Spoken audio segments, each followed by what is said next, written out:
There is something that flight attendants notice about you the moment you step through the aircraft door. And it is not your outfit, not your carry-on, and not whether you smile at the crew. It is what is on your feet. And the reason that detail matters so much to the people responsible for your safety at 35,000 feet is that they have watched passengers get seriously hurt, miss connecting flights, and in genuine emergency scenarios put themselves and other travelers in danger, all because of a footwear choice that seemed perfectly reasonable at home, but became a real problem in the air.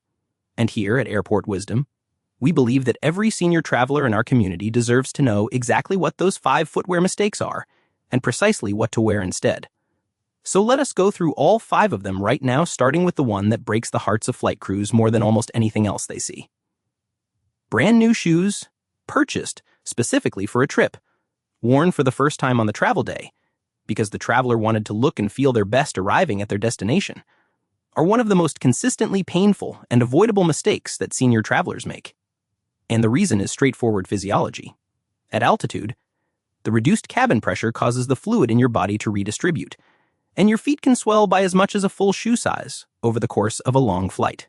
Shoes that fit perfectly in the store, that felt comfortable during the walk through the mall and the drive to the airport, are built from stiff materials that have not yet molded to the specific shape of your foot, and when your feet expand to fill that extra space and push against those unyielding edges, the result is not minor discomfort. It is blisters, pressure cuts, restricted circulation, and in severe cases, the inability to get the shoes back on after removing them mid-flight for relief, leaving you to walk off the aircraft in your socks and begin your long-planned trip already in pain. The rule our Airport Wisdom community applies without exception: never fly in shoes you have not already walked at least 5 miles in across multiple sessions. Pack your new shoes in your checked luggage and wear them for the first time at your destination, where you can sit down, take them off, and manage the break-in process on your own terms rather than at 35,000 feet over the Atlantic.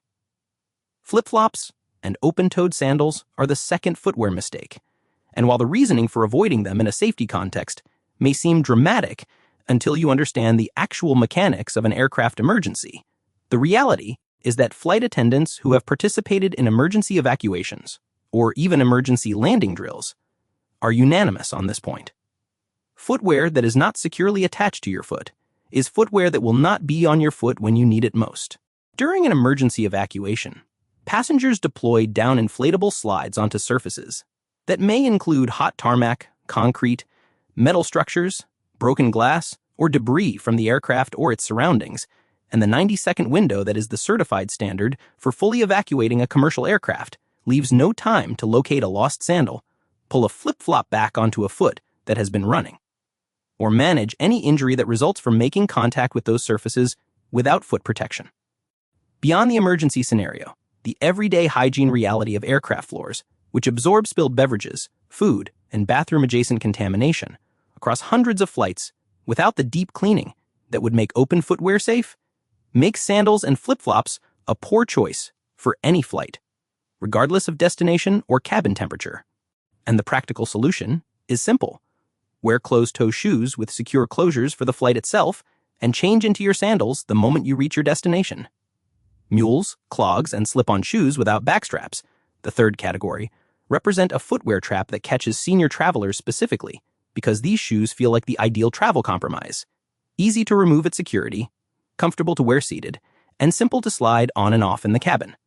What they do not do is stay on your foot when you need to move with any urgency, and flight attendants document passengers tripping over their own slipped shoes in the aisle during ordinary bathroom trips. No turbulence, no emergency.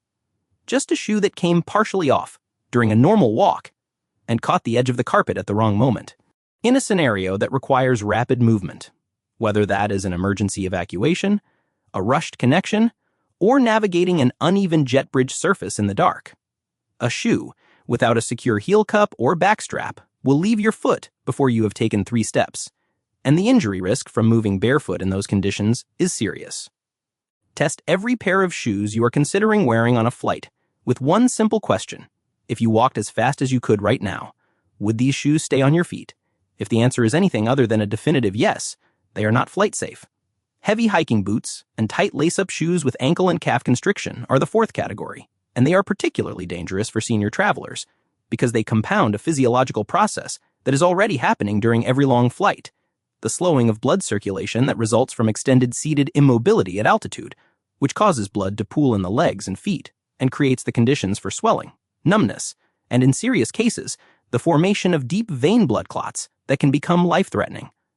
When that slowed circulation is occurring inside a boot that laces tightly around the ankle and lower calf, the constriction adds a physical barrier to the already reduced blood flow, and the combination can produce numbness in the toes,